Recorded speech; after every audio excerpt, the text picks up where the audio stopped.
नमस्कार दोस्तों, आपका स्वागत है आज की इस वीडियो में। दोस्तों आज मैं क्लास 12th के फिजिक्स का बहुत ही महत्वपूर्ण टॉपिक लेकर आया हूं जो दोस्तों आपके एग्जाम में दोस्तों हर बार पूछा जाता है। दोस्तों बहुत ही महत्वपूर्ण क्वेश्चन है क्वेश्चन है दोस्तों गोलीय सतह से अपवर्तन का व्यंजक प्राप्त करें। क्या है दोस्तों? गोलीय सतह से अपवर्तन का व्यंजक प्राप्त करें। या दोस्तों अथवा में आपसे पूछ सकता है दोस्तों μ2 - μ1 upon r equal to μ2 upon v minus μ1 upon u को स्थापित करें। दोस्तों आपको दोनों तरह में से कोई एक तरह से पूछ सकता है। दोस्तों ये क्वेश्चन बहुत ही महत्वपूर्ण है दोस्तों, तो प्लीज़ आप लोग इस वीडियो को अंत तक जरूर देखिएगा दोस्तों, बहुत ही इंपॉर्टेंट क्वेश्चन है। तो चलिए दोस्तों इस वीडियो को शुरू करते हैं। तो चलिए दोस्तों सबसे पहले दोस्तों आपको क्या करना होगा सबसे पहले दोस्तों आपको फिगर समझना होगा, ठीक है। तो दोस्तों आपको फिगर समझना होगा दोस्तों, आपको घबराने की कोई बात नहीं है दोस्तों। अगर आप ये पूरा वीडियो अंत तक देख लेते हैं तो आपको दूसरा वीडियो देखने की ज़रूरत नहीं पड़ेगी दोस्तों, ठीक है। तो प्लीज़ दोस्तों आप लोग वीडियो को अंत तक जरूर देखिएगा, ठीक है। चलिए दोस्तों सबसे पहले आपको फिगर को समझना होगा। तो दोस्तों फिगर में दोस्तों आपको एक अवतल गोलीय सतह लेना है, ठीक है। आप उत्तल भी ले सकते हैं दोस्तों, आज मैं अवतल गोलीय सतह लिया हूँ दोस्तों। ये क्वेश्चन बहुत ही इंपॉर्टेंट है, ठीक है। तो एक हम अवतल गोलीय सतह ले लिए हैं। तो दोस्तों हम इस अवतल गोलीय सतह, देखिए अवतल गोलीय सतह है और ये दोस्तों प्रधान अक्ष है, ठीक है, इसका प्रधान अक्ष है। तो दोस्तों इस अवतल गोलीय सतह का हम नाम रख देते हैं mm', ठीक है। इसका हम नाम रख देते हैं दोस्तों mm', ठीक है। और दोस्तों और यहाँ पर दोस्तों ये क्या होता है दोस्तों, आपको पता होगा दोस्तों, आप लोग 10th क्लास में पढ़ चुके हैं दोस्तों। यहाँ ध्रुव होता है, क्या दोस्तों? यह ध्रुव होता है, ठीक है। और यह प्रधान अक्ष है। और दोस्तों यहाँ पर एक वक्रता केंद्र होता है, ठीक है। यहाँ पर एक वक्रता केंद्र होता है, आप लोग जानते हैं यहाँ पर एक वक्रता केंद्र होता है, ठीक है। और दोस्तों तो चलिए दोस्तों, और इसके बाद दोस्तों आपको यहाँ पर एक वस्तु रखना है, ठीक है। दर्पण के दाईं ओर वस्तु रखना है, ये दर्पण है, ठीक है। देखिए ये है दोस्तों विरल माध्यम, ये है सघन माध्यम, ठीक है। और दोस्तों ये है कांच, ठीक है, ये कांच, ये इधर है हवा, ठीक है। तो चलिए यहाँ पर एक हम वस्तु रखते हैं O, ठीक है। यहाँ पर एक हम वस्तु रख देते हैं O, ठीक है, वस्तु का नाम रख देते हैं O, ठीक है। तो दोस्तों हम जानते हैं प्रकाश जो निकलता है तो वस्तु से ही निकलता है, ठीक है। तो प्रकाश दोस्तों इस वस्तु से जाएगी, ठीक है, सीधी जाएगी दोस्तों। तो दोस्तों हम देखिए, तो दोस्तों ये हो जाएगा μ1, ठीक है। जहाँ से प्रकाश जाएगी वो हो जाएगा μ1, ठीक है। ये हो जाएगा μ1 और ये हो जाएगा μ2, ठीक है, μ2। दोस्तों ये है विरल माध्यम, ये है सघन माध्यम, ठीक है। ये विरल माध्यम है, ये सघन माध्यम है दोस्तों। ये कांच है, ठीक है, ये कांच है और ये हवा है, ठीक है। जब दोस्तों यहाँ से दोस्तों जाएगी प्रकाश, तो यहाँ तक तो आई जाएगी दोस्तों, यहाँ पर आएगी प्रकाश। देखिए यहाँ पर प्रकाश आएगी सीधे, देखिए यहाँ पर तो दोस्तों यहाँ तक तो प्रकाश दोस्तों आएगी, ठीक है, यहाँ तक तो आएगी। इसके बाद दोस्तों ये दोस्तों तो अब माध्यम चेंज हो जाएगा दोस्तों। ये चूँकि हवा है, ये हवा है, ये और कांच है। तो दोस्तों ये दोस्तों विरल माध्यम है और ये सघन माध्यम है। तो दोस्तों हम जानते हैं जब प्रकाश की किरण विरल माध्यम से जाती है तो वह अभिलंब की ओर मुड़ती है। तो दोस्तों इस प्रकाश को क्या सीधी जाना चाहिए? तो हम जानते हैं दोस्तों प्रकाश सीधी रेखा में गमन करती है। तो दोस्तों इस प्रकाश को सीधे जाना चाहिए था, ठीक है, ये सीधे जाना चाहिए था, लेकिन ये सीधे नहीं जाएगी क्योंकि माध्यम चेंज हुआ है। तो देखिए तो कैसे, अब इसके लिए दोस्तों हम एक अभिलंब खींचेंगे। तो दोस्तों हम अभिलंब कैसे खींचेंगे? तो दोस्तों हम जब भी अभिलंब खींचते हैं तो वक्रता केंद्र से ही खींचते हैं दोस्तों, आप लोग जानते होंगे, ठीक है। तो हम वक्रता केंद्र से एक अभिलंब खींच देते हैं। तो देखिए दोस्तों हम वक्रता केंद्र से एक अभिलंब खींच देते हैं। दोस्तों आप लोग वीडियो को अंत तक जरूर बने रहिए दोस्तों, आप लोग को समझ में आएगा दोस्तों, पूरा समझ में आएगा दोस्तों, ठीक है। दोस्तों मैं पूरी तरह से समझाने की कोशिश करूंगा। हम देखिए दोस्तों यहाँ पर एक हम अभिलंब खींच दिए, ठीक है। दोस्तों ये क्या हो गया दोस्तों? ये अभिलंब हो गया, इसका नाम लिख देते हैं दोस्तों अभिलंब, ठीक है, अभिलंब, ठीक है। ये अभिलंब हो गया दोस्तों, ठीक है, ये अभिलंब हो गया। और अब दोस्तों हम क्या कहें दोस्तों जी, ये विरल माध्यम है सघन माध्यम। जब प्रकाश की किरण दोस्तों विरल माध्यम से सघन माध्यम में जाएगी तो अभिलंब की ओर मुड़ती है, ठीक है। तो अभिलंब की ओर मुड़ती है, तो दोस्तों ये अभिलंब है।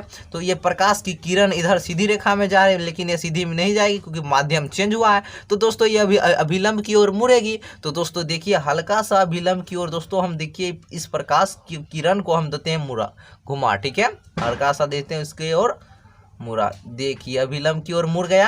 देखिए यही प्रकाश की किरण अभिलंब की ओर हल्का भी मुड़ा तो अभिलंब की ओर तो मुड़ा दोस्तों, ठीक है। तो दोस्तों ये अभिलंब की ओर मुड़ गया, ठीक है। अभिलंब की ओर जब हम इस किरण को दोस्तों जब हम पीछे भगाएंगे, इस किरण को जब हम पीछे की ओर भगाएंगे तो दोस्तों पता चलेगा, दोस्तों क्या पता चलेगा, देखिए इस किरण को जब हम पीछे की ओर भगाएंगे, देखिए इस किरण को हम पीछे भगाएं तो देखिए क्या हुआ, देखिए लगता है ये किरण यहाँ से निकल रहा था, ठीक है दोस्तों। फिर से दोस्तों मैं बताता हूँ, ठीक है। एक अवतल गोलीय सतह बना लेना है और दोस्तों ये सब जानते हैं दोस्तों, यहाँ पर एक वस्तु रख देना है, वस्तु से प्रकाश निकलेगी। ये विरल माध्यम है, सघन माध्यम है। तो विरल माध्यम से जब प्रकाश सघन माध्यम की ओर जाएगी तो अभिलंब की ओर मुड़ जाएगी। तो दोस्तों ये प्रकाश सीधी रेखा में जा रही है, ठीक है। और दोस्तों ये अभिलंब है, तो यही प्रकाश दोस्तों अभिलंब की ओर हल्का सा मुड़ गया, ठीक है। अभिलंब की ओर मुड़ा, हम जानते हैं विरल माध्यम से सघन माध्यम में जाती है तो प्रकाश अभिलंब की ओर मुड़ती है। तो अभिलंब की ओर मुड़ गया और दोस्तों जब इस किरण को जब हम पीछे की ओर भगाएं तो दोस्तों लगता है ये यहाँ से निकल रहा था। तो दोस्तों प्रतिबिंब बनाने के लिए हम जानते हैं कितनी किरण खींची जाती है, 2 किरण। तो एक किरण हम खींच चुके हैं और दूसरी किरण हम दोस्तों प्रधान अक्ष पर ही खींच देते हैं, ठीक है। हम दोस्तों इसको खींच देते हैं इधर। तो दोस्तों यहाँ पर मिला, तो जहाँ पर मिलता है वहीं पर क्या बनता है दोस्तों, प्रतिबिंब बनता है, ठीक है। हम प्रतिबिंब को आई से सूचित करते हैं, ठीक है, इमेज, ठीक है। चलिए दोस्तों यही है मेन। और दोस्तों आपको उम्मीद करते हैं ये समझ गए होंगे, ठीक है। अगर नहीं समझे होंगे तो फिर से वीडियो को रिपीट करके देखिए दोस्तों, ज़रूर समझिएगा। और दोस्तों मैं इसका नाम रख देता हूँ क्यू, ठीक है, इसका नाम रख देता हूँ क्यू। तो दोस्तों हम इसका नाम रख दिए क्यू। और दोस्तों आप अब देखिए और समझने की बात यह है दोस्तों बताइए ये दोस्तों ये कौन सा किरण है दोस्तों ये हो जाएगा दोस्तों आपतित किरण। क्या हो जाएगा दोस्तों, ये आपतित किरण। आप जानते हैं दोस्तों ये आपतित किरण ये क्या है दोस्तों, अभिलंब। ये दोस्तों आपतित किरण है और ये बीच में जो अभी खींचे हैं दोस्तों वक्रता केंद्र से, ये क्या है, अभिलंब। हम जानते हैं दोस्तों आपतित किरण एवं अभिलंब के बीच बने कोण को क्या कहते हैं दोस्तों, बताइए। आपतित किरण एवं अभिलंब के बीच बने कोण को हम दोस्तों आपतन कोण कहते हैं दोस्तों। क्या कहते हैं दोस्तों, आपतन कोण। दोस्तों ये आपतित किरण और ये अभिलंब, तो इसके बीच इतना दूर में दोस्तों, इससे इतना और इतना दूर में बने कोण को क्या कहते हैं, आपतन कोण कहते हैं दोस्तों। ये इतना और इतना दूर क्या हो जाएगा, आपतन कोण। यहाँ से यहाँ तक क्या हो जाएगा दोस्तों, आपतन कोण, ठीक है। तो दोस्तों हम आपतन कोण को किससे सूचित करते हैं, हम दोस्तों आई से सूचित करते हैं। किससे दोस्तों, आई से। तो दोस्तों हम आई से सूचित कर देते हैं दोस्तों। इस जगह नहीं है तो इसके लिए दोस्तों हम आगे लिख देते हैं यहाँ पर, ठीक है, आई से सूचित करते हैं, ठीक है, आई से, ठीक है दोस्तों। यहाँ पर अभी चित्र नहीं तो घसपसा आ जाएगा, ठीक है। तो दोस्तों हम यहाँ पर लिख देते हैं दोस्तों, चित्र छोटा है इसलिए, ठीक है। आप यहाँ पर लिख सकते हैं, ठीक है। तो दोस्तों हो जाएगा ये दोस्तों आपतित किरण अभिलंब के बीच बने कोण को क्या कहते हैं दोस्तों, आपतन कोण कहते हैं, ठीक है। चलिए और दोस्तों दूसरा है, देखिए दोस्तों ये दोस्तों क्या है, परावर्तित किरण। यह है दोस्तों अभी जो आया है दोस्तों, ये क्या है, परावर्तित किरण एवं अभिलंब। यह परावर्तित किरण है दोस्तों और ये अभिलंब है। तो परावर्तित किरण और अभिलंब के बीच बने कोण को क्या कहते हैं, बताइए। परावर्तित किरण एवं अभिलंब के बीच बने कोण को दोस्तों हम कहते हैं परावर्तन कोण। क्या कहते हैं दोस्तों, परावर्तन कोण। तो दोस्तों इसके और इसके बीच में कौन हो जाएगा दोस्तों, परावर्तन कोण दोस्तों, ठीक है। तो दोस्तों हम यहाँ पर लिख देते हैं, ठीक है, नहीं तो घसपसा आ जाएगा। हम यहाँ पर लिख देते हैं इतना और इतना कोण है दोस्तों, परावर्तन कोण। हम दोस्तों परावर्तन कोण को किससे सूचित करते हैं दोस्तों, तो दोस्तों हम परावर्तन कोण को हम दोस्तों किससे सूचित करते हैं, आर से सूचित करते हैं। किससे, आर से। तो दोस्तों हम यहाँ पर ही लिख देते हैं आर, ठीक है, यहाँ पर ही लिख देते हैं आर लिख दिए दोस्तों, ठीक है। इतना और इतना है दोस्तों परावर्तन कोण, ठीक है। समझ गए दोस्तों, उम्मीद करते हैं समझ गए होंगे। तो चलिए दोस्तों हम आगे की ओर बढ़ते हैं, ठीक है। तो देखिए अब आगे समझना है दोस्तों, ये सभी क्या है, ये सभी क्या है दोस्तों, ये सभी है क्या दोस्तों, कोण है। क्या है दोस्तों, ये सभी कोण है, ठीक है। अगर आप समझ रहे हैं तो प्लीज़ यस कर दीजिएगा, ठीक है, ठीक है। तो ये सभी क्या है, कोण है। तो दोस्तों हम इस कोण को कुछ भी नाम दे सकते हैं, ए बी सी, कुछ भी, अल्फा बीटा जो भी नाम देना चाहते हैं रख सकते हैं। तो दोस्तों हम इस कोण को नाम रख देते हैं, इसका नाम रख देते हैं अल्फा, ठीक है, इसका नाम रख देते हैं अल्फा, इसका नाम रख देते हैं बीटा, इसका नाम रख देते हैं दोस्तों थीटा। प्लीज़ दोस्तों समझ गए होंगे, प्लीज़, ठीक है। तो समझ गए होंगे तो प्लीज़ दोस्तों यस जरूर कीजिएगा दोस्तों, ठीक है, कमेंट बॉक्स में यस जरूर कीजिएगा, ठीक है। तो चलिए दोस्तों इसका नामकरण कर दिए दोस्तों, और चलिए दोस्तों अब आगे बढ़ते हैं। और दोस्तों आप जानते होंगे 10th क्लास से दोस्तों ध्रुव एवं वक्रता केंद्र की बीच की दूरी को हम लोग क्या कहते हैं दोस्तों, बताइए। तो ध्रुव और वक्रता केंद्र की बीच की दूरी को कहते हैं दोस्तों हम वक्रता, ये दोस्तों वक्रता क्या नहीं, तो इसके बीच की दूरी को कहते हैं आर, वक्रता त्रिज्या, ठीक है। और इसके बीच की दूरी क्या हो जाएगी दोस्तों, आर, ठीक है। इस यहाँ से यहाँ तक की दूरी क्या है दोस्तों, आर, ठीक है। ध्रुव और वक्रता केंद्र के बीच की दूरी को क्या कहते हैं, आर, ठीक है, वक्रता यानी त्रिज्या। और दोस्तों ये क्या है, प्रतिबिंब की दूरी है। हम प्रतिबिंब की दूरी को किससे सूचित कर, प्रतिबिंब की दूरी को क्या कहते हैं दोस्तों, भी, ठीक है, ठीक है। यहाँ से यहाँ तक हो जाएगा दोस्तों, यहाँ से यहाँ तक क्या हो जाएगा दोस्तों, भी हो जाएगा। और दोस्तों वस्तु की दूरी को हम किससे सूचित करते हैं दोस्तों, वस्तु की दूरी से यहाँ से लेकर और यहाँ तक की दूरी को क्या कहेंगे दोस्तों, यू। वस्तु की दूरी को हम, आप लोग 10th क्लास में पढ़ चुके हैं दोस्तों, क्या किससे सूचित करते हैं दोस्तों, यू से, ठीक है। चलिए दोस्तों अब दोस्तों आपका फिगर तैयार है, ठीक है। अब चलिए दोस्तों उम्मीद करते हैं आप लोग फिगर को समझ गए होंगे। अगर दोस्तों फिगर को समझ गए तो दोस्तों आपका सवाल बन गया, ठीक है। तो चलिए दोस्तों अब अगला आगे देखते हैं, देखिए क्या कहता है दोस्तों। अब आगे बढ़ते हैं, आगे देखिए क्या कहता है। आगे आपको आप व्यंजक प्राप्त करना है। तो देखिए सबसे पहले हम दोस्तों आप परिभाषा लिखेंगे। क्या दोस्तों, परिभाषा। आपको हम जो जो अभी किए हैं वही लिखेंगे, ठीक है, वही लिखेंगे। तो चलिए दोस्तों हम लिखते हैं। तो सबसे पहले दोस्तों हम क्या माने दोस्तों, लिख लेते हैं एक, देखिए हम चित्र देखकर हम बताते हैं। माना कि, ठीक है, आप लोग चित्र पहले इस जगह बना लीजिएगा, ठीक है। हम दोस्तों आपको अलग से हम चित्र बनाए, ठीक है। तो आप लोग एग्जाम में इसके आगे बना सकते हैं, ठीक है। इस यहाँ पर चित्र बना लेंगे, उसके बाद लिखिएगा। तो दोस्तों हम यहाँ पर चित्र की सहायता से देखिए हम लिखने का प्रयास करते हैं। तो लिखिएगा दोस्तों, सबसे पहले लिखिएगा दोस्तों माना कि, माना कि, माना कि, माना कि क्या दोस्तों, माना कि M P M dash, M दोस्तों देखिए M P M dash, M P M dash क्या है दोस्तों, एक अवतल गोलीय सतह है। यह अवतल गोलीय सतह है। माना कि एम पी एम डैश एक अवतल गोलीय, एक अवतल गोलीय सतह है। क्या दोस्तों, सतह है, सतह है। प्लीज आप लोग समझने की कोशिश कीजिए, ठीक है, और वीडियो को अंत तक बने रहिए, ठीक है। माना कि एम पी एम डैश एक अवतल गोलीय सतह है। वीडियो को अंत तक बने रहिए दोस्तों, आपको समझ में आएगा, ठीक है। चलिए आगे देखिए क्या दोस्तों, क्या मान है दोस्तों, म्यू1। ये दोस्तों म्यू1 एवं म्यू2 अपवर्तनांक वाले दो माध्यमों को अलग कर दिए, ठीक है। ये म्यू1 और म्यू2 हम लिख देते हैं म्यू1 एवं म्यू2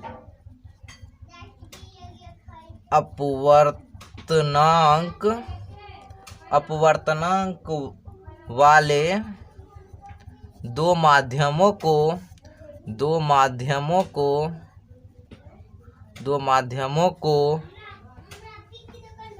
ठीक है दोस्तों, दो माध्यमों को अलग करती है, ठीक है। तो चलिए दोस्तों हम देखिए लिख दिए दोस्तों, जो भी पिक्चर में किए हैं वो बात लिख दी है दोस्तों। सबसे पहले देखिए क्या लिखे हैं दोस्तों, लिखे हैं दोस्तों माना कि एम पी एम डैश एक अवतल गोलीय सतह है। देखिए दोस्तों माना कि दोस्तों एम पी एम डैश एक क्या है, एक अवतल गोलीय सतह है, ठीक है दोस्तों। म्यू1 एवं म्यू2 अपवर्तनांक वाले दो माध्यमों को अलग करती है, ठीक है दोस्तों, दो माध्यमों को अलग करती है, ठीक है।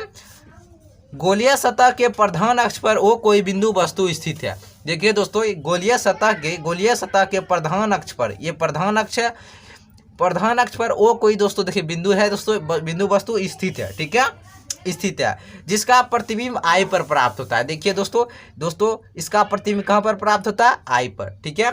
जो दोस्तों हम जो किए हैं वो बात यहाँ पर लिख दी है, ठीक है। चलिए दोस्तों अब आगे देखिए क्या करना है दोस्तों। चलिए अब हम प्रूव्ड करते हैं दोस्तों। देखिए कैसे करते हैं, प्लीज आप लोग वीडियो को अंत तक बने रहिए। तो चलिए दोस्तों सबसे पहले दोस्तों आप क्या कीजिए दोस्तों, इसका स्क्रीनशॉट कर लीजिए, ठीक है दोस्तों। आप इसका स्क्रीनशॉट कर लीजिए सबसे पहले, तो स्क्रीनशॉट कर लीजिए।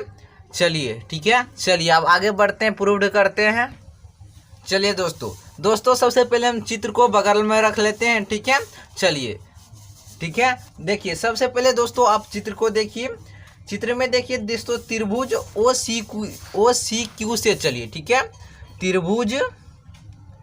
त्रिभुज ओ सी क्यू से, देखिए त्रिभुज, देखिए दोस्तों त्रिभुज ओ सी क्यू कहाँ है, ठीक है।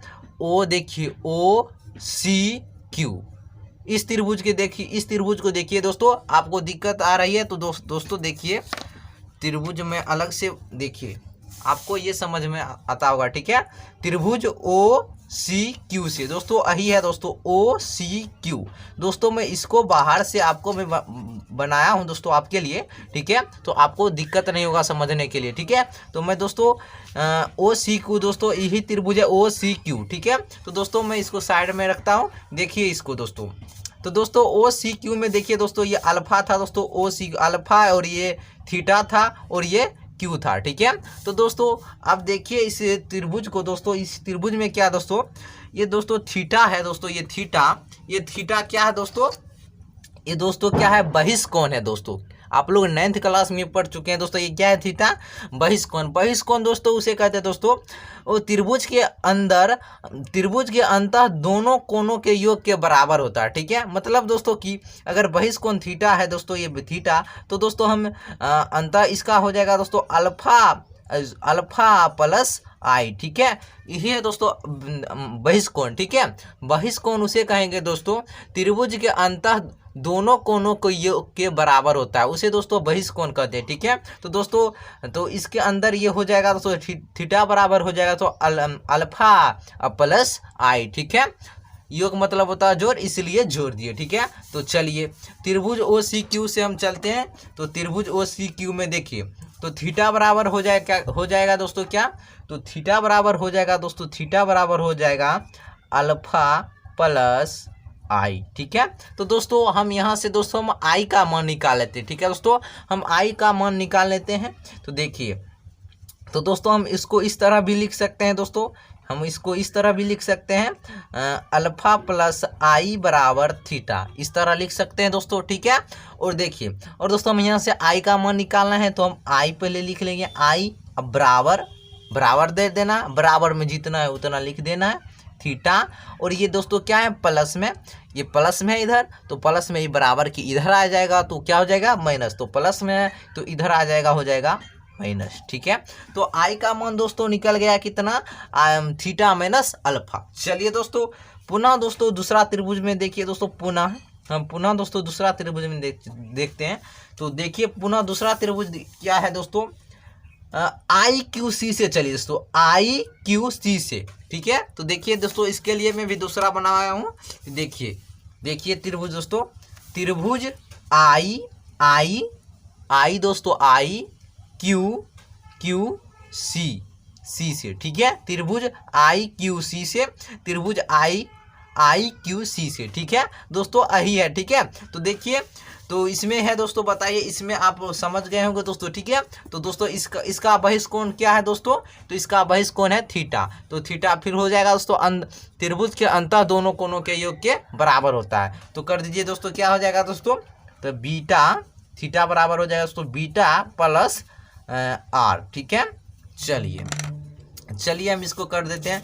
पुनः त्रिभुज हम किसे चलेंगे दोस्तों, तो आई क्यू सी से, देखिए पुनः त्रिभुज आई क्यू सी से, ठीक है। चलिए देखिए क्या कहता है दोस्तों, तो हो जाएगा दोस्तों, क्या हो जाएगा दोस्तों, थीटा बराबर हो जाएगा दोस्तों, क्या थीटा बराबर हो जाएगा, थीटा बराबर बीटा प्लस आर। ठीक है, तो हम दोस्तों यहाँ से आर का मान निकाल लेते हैं। ठीक है दोस्तों, आर का मान, तो इसको हम इसी तरह इस तरह लिख सकते हैं, या हम लिख सकते हैं दोस्तों इस तरह, बीटा प्लस आर बराबर थीटा, इस तरह भी लिख सकते हैं। ठीक है, तो हम यहाँ से आर का मान निकाल लेते हैं, तो हो जाएगा थीटा, ये प्लस में इधर आ जाएगा, माइनस में सेम उसी तरह बीटा। तो आर का मान निकल आया दोस्तों थीटा माइनस बीटा, और आई का मान निकल आया थीटा माइनस अल्फा। ठीक है, तो चलिए अब दोस्तों अब हम चलते हैं अपवर्तन के नियम से। ठीक है दोस्तों, अपवर्तन के नियम से देखिए अपवर्तन का नियम क्या कहता है दोस्तों। तो अपवर्तन के नियम से चलते हैं। आप लोग पढ़े होंगे दोस्तों अपवर्तन के नियम से। अपवर्तन के नियम से दोस्तों, अपवर्तन का नियम कहता है दोस्तों साइन आई बट्टे साइन आर बराबर म्यू2 माइनस म्यू1 समथिंग होता है दोस्तों आई बट्टे आर के। ठीक है दोस्तों, ये अपवर्तन का नियम है। ठीक है, अपवर्तन साइन आई बट्टे साइन आर बराबर म्यू2 बाय म्यू1 समथिंग होता है दोस्तों आई बाय आर के। ठीक है, तो दोस्तों आइए अपवर्तन का नियम है। तो चलिए दोस्तों हम इसको इस तरह लिख सकते हैं दोस्तों, म्यू2 बट्टे म्यू1 बराबर आई बट्टे आर। ठीक है दोस्तों, ठीक है, तो अब यहाँ से दोस्तों हम दोस्तों क्रॉस गुना कर लेते हैं। ठीक है, यहाँ से हम क्रॉस गुना कर लेते हैं। पहले दोस्तों आप इतना तक स्क्रीनशॉट कर लीजिए। ठीक है, इतना तक पहले आप स्क्रीनशॉट कर लीजिए, पहले इतना का ले लीजिए। ठीक है, फिर आप इतना का ले लीजिए। ठीक है, चलिए अब आगे बढ़ते हैं, देखिए आगे क्या कहता है। चलिए दोस्तों अब यहाँ से हम क्रॉस गुना कर लेते हैं। तो देखिए दोस्तों आई को म्यू1 से करते हैं तो हो जाएगा कितना दोस्तों, म्यू1 आई। ठीक है, अब बराबर हो जाएगा दोस्तों म्यू2 आर। ठीक है, चलिए अब इसके बाद देखिए दोस्तों अब सभी का मान रख देते हैं। तो देखिए म्यू1 है तो म्यू1 हम रहने देते हैं म्यू1। चलिए म्यू1, अब आई का मान रख देते हैं। अभी आई का मान हम कितना निकालें दोस्तों, तो आई का मान दोस्तों हम यहाँ पर देखिए आई का मान कितना निकालें, आई का मान निकालें थीटा माइनस अल्फा। तो हम आई का मान रख देते हैं यहाँ पर थीटा माइनस अल्फा। ठीक है, फिर घेर देते हैं और बराबर है बराबर कर देते हैं, म्यू2 है तो म्यू2 लिख देते हैं। फिर अभी आर का मान कितना निकालें दोस्तों, तो अभी हम देखिए आर का मान कितना निकालें। देखिए आर का मान है थीटा माइनस बीटा। ठीक है, तो हम यहाँ पर लिख देते हैं थीटा माइनस बीटा। ठीक है, चलिए दोस्तों अब आगे बढ़ते हैं। आगे देखिए क्या कहता है दोस्तों, आगे हो जाएगा दोस्तों, आगे देखिए क्या कह रहा है। आगे देखिए म्यू1 लिख दिए, अब थीटा दोस्तों यहाँ पर है दोस्तों कौन है दोस्तों, अभी हम चित्र में बताए हैं दोस्तों आपको। देखिए चित्र देखिए, पहले देखिए चित्र देखिए, ये थीटा है दोस्तों, ये थीटा है दोस्तों कौन है।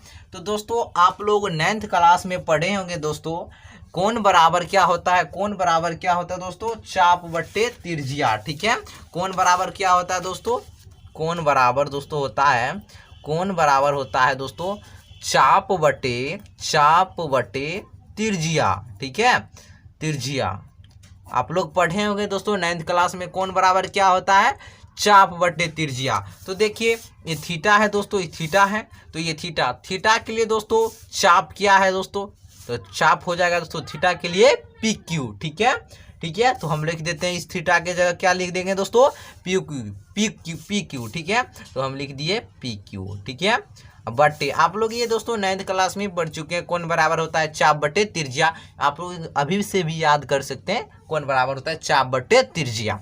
चलिए लिख दिए। और दोस्तों अब त्रिज्या क्या है, चाप तो लिख दिए दोस्तों, चाप तो लिख दिए पी क्यू। अब दोस्तों त्रिज्या क्या है, तो त्रिज्या देखिए दोस्तों क्या कहता है दोस्तों, त्रिज्या तो त्रिज्या दोस्तों पीसी हो जाएगा त्रिज्या। ठीक है, तो पीसी यहाँ इसी का ही निकालते हैं दोस्तों, अभी थीटा का निकालें तो चाप हो जाएगा पी क्यू और त्रिज्या होगा पीसी, तो लिख देते हैं इसके नीचे पीसी। ठीक है, कोण बराबर होता है चाप बटे त्रिज्या। चलिए अब माइनस है तो माइनस लगा देते हैं। अब अल्फा है तो अल्फा का देखिए दोस्तों, अल्फा देखिए तो अल्फा के लिए दोस्तों क्या हो जाएगा, कोण है तो कोण बराबर क्या होता है दोस्तों, चाप बट्टे त्रिज्या। तो अल्फा के लिए चाप क्या हो जाएगा दोस्तों, अल्फा के लिए भी हो जाएगा पी क्यू। तो हम लिख देते हैं पी क्यू अब बट्टे अब त्रिज्या क्या हो जाएगा अल्फा के लिए, अल्फा के लिए देखिए पी ओ हो जाएगा, पी ओ या ओ पी लिख सकते हैं तो हम ओ पी लिख देते हैं, ओपी लिख देते हैं। ठीक है, चलिए अब घेरा लगा हुआ है, घेरा लगा देते हैं और बराबर है तो बराबर कर देते हैं। अब म्यू2 जगह म्यू2 लिख देते हैं। अब फिर थीटा का जगह क्या लिख सकते हैं दोस्तों, अभी थीटा का P Q by P C, तो आप इससे भी समझ सकते हैं थीटा के जगह थीटा बराबर लिख सकते हैं दोस्तों P Q by P C. ठीक है, पी सी माइनस है तो माइनस लगा देते हैं। बीटा बराबर क्या लिखेंगे दोस्तों, तो बीटा बराबर देखिए बीटा ये है तो इसके लिए चाप क्या हो जाएगा दोस्तों, इसके लिए भी सभी के लिए दोस्तों चाप ये हो जाएगा पी क्यू। तो चाप लिख देते हैं पी क्यू अब बट्टे त्रिज्या इसके लिए हो जाएगा दोस्तों पी आई। ठीक है, पी आई हो जाएगा त्रिज्या। चलिए पी आई लिख देते हैं, चलिए घेरा मार देते हैं। ठीक है, इतना समझ गए होंगे, उम्मीद है दोस्तों आप लोग समझ गए होंगे। चलिए अब दोस्तों आप देखिए, अब यहाँ से हम दोस्तों पी क्यू को कर लेते हैं कॉमन। ठीक है, पी क्यू को कर लेते हैं कॉमन, म्यू1 और पी क्यू ले लेते हैं इसमें कॉमन, दोनों में है तो इसलिए हम कॉमन लेंगे। ठीक है, तो इसके जगह हो जाएगा 1 बट्टे पी सी माइनस 1 बट्टे ओ पी बराबर, इसमें भी ले लेते दोस्तों पी क्यू क्या कॉमन, तो म्यू2 को म्यू2 रहेगा और पी क्यू आ जाएगा कॉमन। चलिए 1 बट्टे पी सी अब माइनस 1 बट्टे पी आई। ठीक है, चलिए ठीक है दोस्तों। चलिए अब यहाँ से दोस्तों आप पी क्यू काट सकते हैं। ठीक है, दोनों बराबर है तो दोस्तों आप काट सकते हैं पी क्यू। चलिए अब देखिए क्या करना है, तो चलिए आप लिख लेते हैं म्यू1 का म्यू1 लिख लेते हैं और उसके बाद देखिए 1 बाय पी सी। तो बताइए दोस्तों 1 बाय पी सी के बदले क्या लिख सकते हैं दोस्तों, देखिए पीसी के बदले क्या लिख सकते हैं, P और C के बीच की दूरी को हम क्या कहें दोस्तों, P और C के बीच की दूरी को क्या कहें, R कहें, वक्रता त्रिज्या यानी R।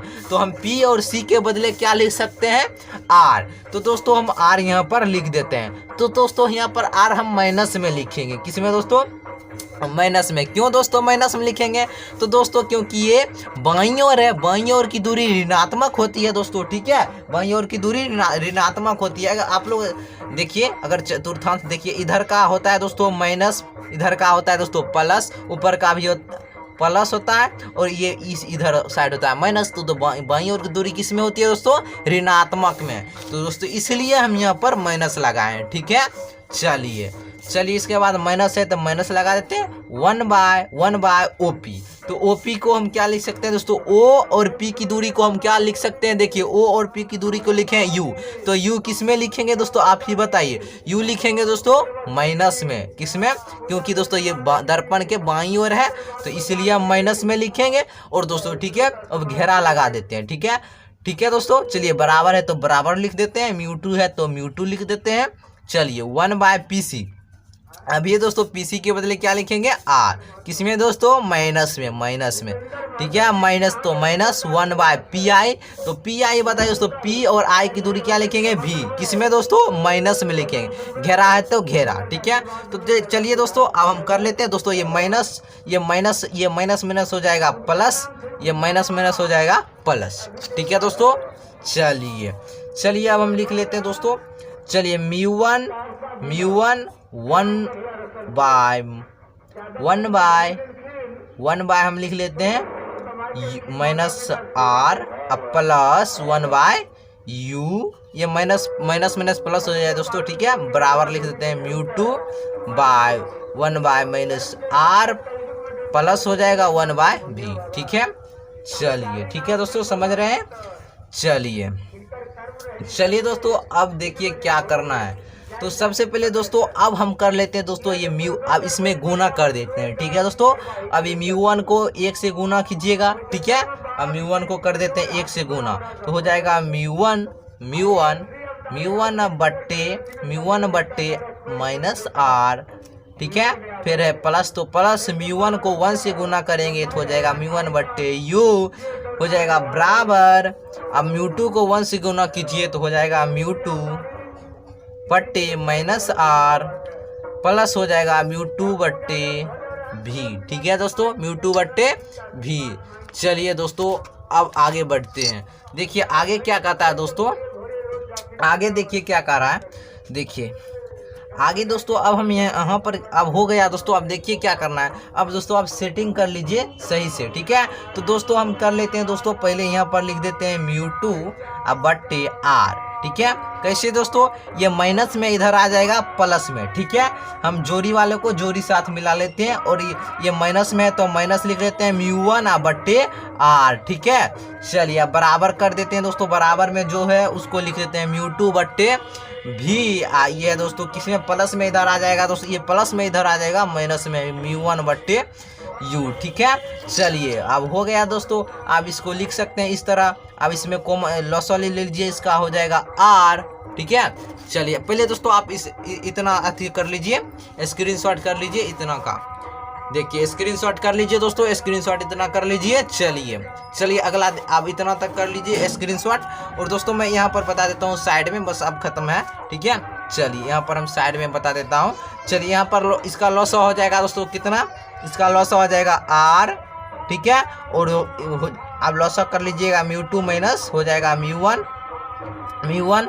चलिए अब बराबर कर लीजिए दोस्तों क्या, म्यू2 बाय भी माइनस म्यू1 बाय यू। चलिए अब यही हमको दोस्तों प्रूव्ड करना था, तो हम म्यू2 कर दिए प्रूव्ड। तो स्क्रीनशॉट कर लीजिए एक बार और फिर से इतना।